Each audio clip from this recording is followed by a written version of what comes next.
Hello and welcome to another edition of Rescue Me. I am Natalie Herbick, thrilled to be with you today on our Fox 8 CLE Plus app to introduce you to 3 dogs who each have their own story and each have so much love to give. They've been waiting for you possibly, including one dog that has been turned back to the shelter twice at no fault of his own. So we'll be meeting the dogs in just a minute. But first, I'm so happy to have Paulina Kosakowski here with me from the Cleveland Animal Protective League. You know it is a shelter that's near and dear to our hearts here at Fox 8 as we honor Dick Goddard every year with our APL telethon. Happy to be with you. Thank you for coming in. Thank you for having us. I know you guys are so hard at work day in and day out making sure that these animals have the best possible life there when you're with them. It takes a lot to keep that shelter up and running. It does. It's about $12 million a year to keep up and running. Staff and volunteers are in, day out, making sure that the dogs are fed, cared for, healthy, happy, until they can find their forever home. So it's definitely a lot of work to keep everything running day in, day out. And no federal funding. So that's why it's so important for us to be able to help in any way we can. I know because there's so many branches to what you do there at the APL. Yep. One being the humane investigations. Yep. Yeah, they go out every day educating. I mean, they're giving people supplies if they need them when they're there educating. They're looking at the well-being of all of the animals that they're going out and seeing. They're really, I mean, they're hard at work. And they don't stop, and I feel like they don't sleep. I'm telling you, the love and passion that every single person that I've ever met at the shelter there, that they give, it's unbelievable. And then also, most of the dogs that come in, the care they need, I believe as we've been talking about this through the APL telethon, it's over $700 for a typical animal. That's not including some of the other care it takes with medical issues. Nope, and we won't even know. The animals come in if they have any medical needs when they come in. We kind of assess that as it happens. So, you know, somebody could bring in an animal that they couldn't provide the care for, whether that be because they got a broken leg, things like that. And we don't know the cost of that until we start doing those diagnostics. So, I mean, Humane Investigations is busy. Our clinic team is busy day in, day out, making sure that they're assessing each patient or, you know, animal in our care to make sure that they have what they need and creating those plans for those animals as quickly as they can. The last time I was there, I believe they went through almost 100 medical procedures in one day. Yep. That's spay-neuter surgeries, anything specialty, x-rays, dentals. I mean, you name it, they can probably do it within the day. And that's on top of seeing community pets as well. So they're seeing patients from the public, making sure that the animals can also stay in their homes. So they're not only juggling just the shelter animals, but they're also looking at our community and seeing what ways they can help them as well. Well, that's what we want. We want to do our best to keep these animals in their homes. So the fact that you again go above and beyond to try to make that happen is amazing. But when that can't happen, and you bring them in, one of the great programs that you now have is getting dogs out for the day. Yeah, so our Dogs Day Out program launched last year. Right now we're operating weekends only, but we do have the ability to send people who are even just traveling in and out of town for work purposes, for like travel meetings, things like that, can take a dog out of the shelter for the day to get them seen. So they're our biggest advocates in helping making sure our dogs can get adopted quickly. And I mean, there are also people who have taken those dogs out for field trips that have fallen in love and come back to adopt the next day. It makes perfect sense. Yeah. Now, how is that different than volunteering? Do they still have to go through the process that a volunteer would to learn how to take the dog out for a day, or how does that work? They don't. So they do sign up online. We do require some sort of an ID just to make sure that we can get you into the system appropriately. But we kind of go over what you can and can't do with the animal when you take them out. And we do kind of go through a process of making sure that the animal that we're sending out with those people is a dog that they would be able to handle. But I mean, you really come in, it's a 15-minute spiel of this is what you can and can't do, and have fun for the rest of the day. I love this idea. And then on top of that, though, I know you are always looking for volunteers to help other items to be donated as well. Yeah, we do have a wish list that you can access either online through clevelandapl.org, or even if you follow us on social media platforms, it links directly to all of the needs that we have. But we're never not looking for volunteers. We need help from the community to make sure that our animals are well cared for. Our staff does a really good job at making sure that everybody is happy, healthy. But our volunteers are really where that comes into action. I mean, some of them are advocating for the animals even just on the adoption floor to try to help get them into a home faster.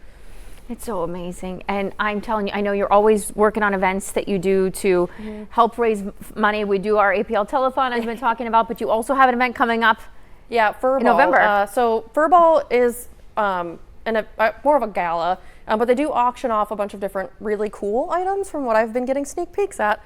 And there are tickets available, I believe, through our website that you can access and purchase to be able to attend. It's amazing. Again, that is just one of the many ways that you can step up, help this wonderful shelter. And again, to see these dogs and cats in those environments, the way that you keep their spirits up is something so beautiful. But we want to get them into homes. So I don't know about you, but I think that we should introduce everyone to some of these animals. First up, we have Weasel. Yes. He's not a weasel at all. He's so sweet. He's a Look love at he loves bug. the loves. He just walked in here, my first time meeting him, and he came and he just nuzzled right in my lap. Yeah, so he clearly is a lover of humans. Yeah, he is. And he's actually one of our very active Dogs Day Out participants. So a lot of people have met him. A lot of people have had him out in Cleveland. And we have had interest. No one's pulling the trigger. And you find that hard to believe because when he first came in, you fell in love with him. I did. He was actually one of the ones, he came in with a friend. So he was an owner surrender, but it sounded like they were spending a lot of their time in conditions that weren't appropriate. So the owner thought they were doing the right thing, ended up deciding to just surrender them altogether. But he very quickly started to pull at heartstrings of staff and volunteers as he started meeting them. And like I said, he's a very avid participant of our Dogs Day Out program. He's middle-aged, he has manners. You're middle-aged. I will say, for being middle-aged, his teeth are really white and clean. Yeah, he's roughly 5.5, almost 6 years old. Okay. So he came in with another dog. Is he still? Oh, I love it. Thank you. Is he still really good with other dogs too at the shelter? He has shown some interest, but he can be a little bit picky about his friends. So we always recommend somebody bringing their dog in to make sure that they get along before we send them home together. That's just to make sure everyone jives. He's shown some positive interest. He hasn't found a best friend yet. Well, he has a beautiful coat. He looks like a little tiger, doesn't he? Does. I mean, it's unbelievable. You mentioned the Dogs Day Out, though, too. This is a great way for someone like him. It's a good way for you to test out if he would maybe work for you, but then get him out of the shelter and get him seen by more people as well. Yeah, and a lot of the participants actually get to submit the photos and the videos that they take while the dogs are out. So getting photos of him sleeping on people's couches, when they're out at the park, even just in the car taking a nap on the way back to the shelter, all of that stuff they send to us so that we can make those posts. So he's also been shared on our social media a couple of times. He thinks he's a lap dog, clearly. I mean, he thinks he weighs 12 pounds. Look, he he's does. Gonna do it again. He's just going to sit. You going to sit right down on the lap again?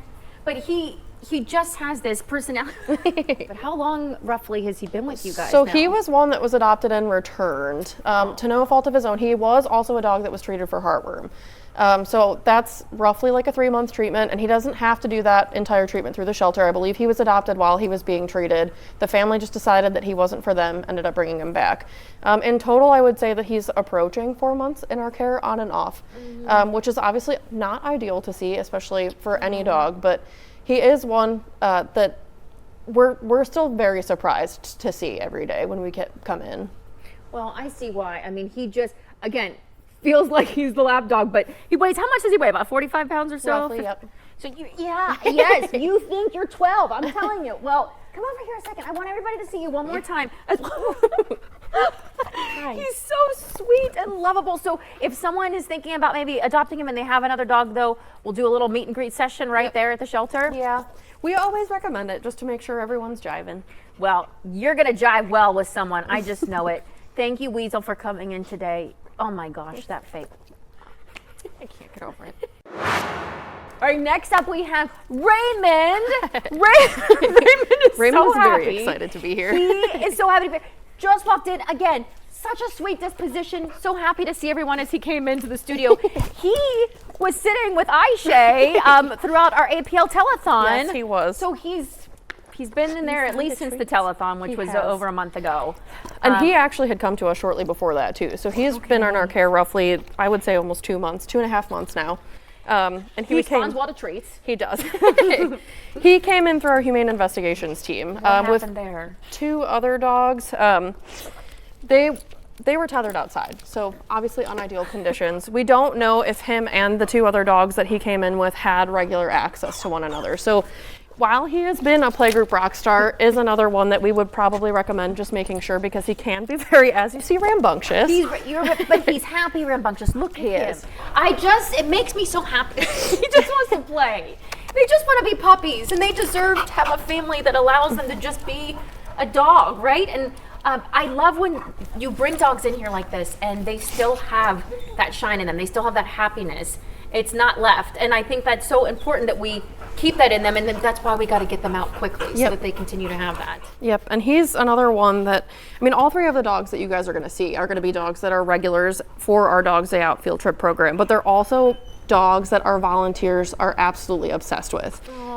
So they pick to take these dogs out with them. And what's also really nice is that we advertise, we have little ribbons that we put on the dogs' kennels to mark whose favorites are whose. So not only do our staff get to pick favorites, but our volunteers also get to address some of the favorites that they have to help advocate for them when people are walking through, because some of that really helps catch people's eye. So he's one that is also one that the volunteers regularly look at, regularly take out, especially for longer walks where they can hang out with him. So you mentioned he was part of the Second Chance program. Can you talk, for those who don't know what the Second Chance program is, could you just give us a little background on that too? It falls more in line with our clinic team. Our Second Chance program is for anybody who has any medical needs that just deserves that second chance. Yes. It's actually named for what we do with the program. It normally requires a lot more money for those dogs, right? It does. So we have to fundraise a little more heavily for the animals that are highlighted or spotlighted under that program, which is where you guys come in, because obviously we put those asks out to the community to try to get that funding to be able to give them their best next shot at finding a home. Well, we're gonna get you. He needs a home with people who are active and like to play, right? Yes, he would love that. But he also seems like once he's tuckered out for the day, that he would be a great cuddler. Yes, he was. I actually had him out when he first came in, and even on the telethon when he was sitting in Aisha's lap, he looked like he was ready to take a nap. So he is one that has kind of two different speeds, and when he's at either speed, he's lovable. So I love that. So you can find him right now on your website, but that's also where you can find. There are so many. We're bringing 3 today, but there are so many other dogs there that need this home and need the same experience. So maybe you look for Raymond, but then you find another dog that's perfect for you. I think they'll be fine with that, right? Yes, absolutely. We just got to get them into forever homes. Well, we've saved this little angel for last. This is Bill. I love the name Bill, by the way. This is great. I actually called him Billiam for long because I think it makes him look a little sillier. But yeah, Bill what was kind actually, of dog is he? I think we have him labeled as a corgi mix. Okay. Obviously, we take our best guess when animals come into the shelter, so we don't always know what they are. But he is a sillier looking fella that's the perfect size for anybody who's looking for something that's also a little older. Now, my heart hurts from how old do we think he is about? We have him aged at 8.5. 8.5. My heart hurts because I know he was brought back to you twice. He was. How initially did he come in first to the shelter? Do you know that? So he was surrendered by his owners. They were working pretty heavily with our community pet clinic to try to address a double ear infection that he had when he had started treatment through our program. Obviously, funding started to get to be something that wasn't in the cards for them, and they decided that it was in his best interest to then surrender him into our care. So he was also one that needed a little more TLC with our behavior team and getting comfortable with some of the people that he met along the way, but has graduated into our Dogs Day Out program and is another one that is a volunteer favorite. So he, gets out as much as he can. We try to highlight him as much as we can because he is also a senior, and those are a little bit harder to place in homes sometimes. But they are equally as deserving of the rest of their lives to be able to just live in a great environment. How are his ears now? So obviously we make sure that we do regular rechecks. Right now they're looking pretty good. That's good. Our clinic team keeps an eye on, as he says, he just starts scratching his face. And I thank you for all of the work that you guys do day in and day out. It is our pleasure. Just contact them there at the Cleveland APL. And I'll see you for the next big telethon coming up again in honor of Dick Goddard. Bill, we're going to get you in that home. We are. Good boy. You did great. And we'll see you on the next Rescue Me.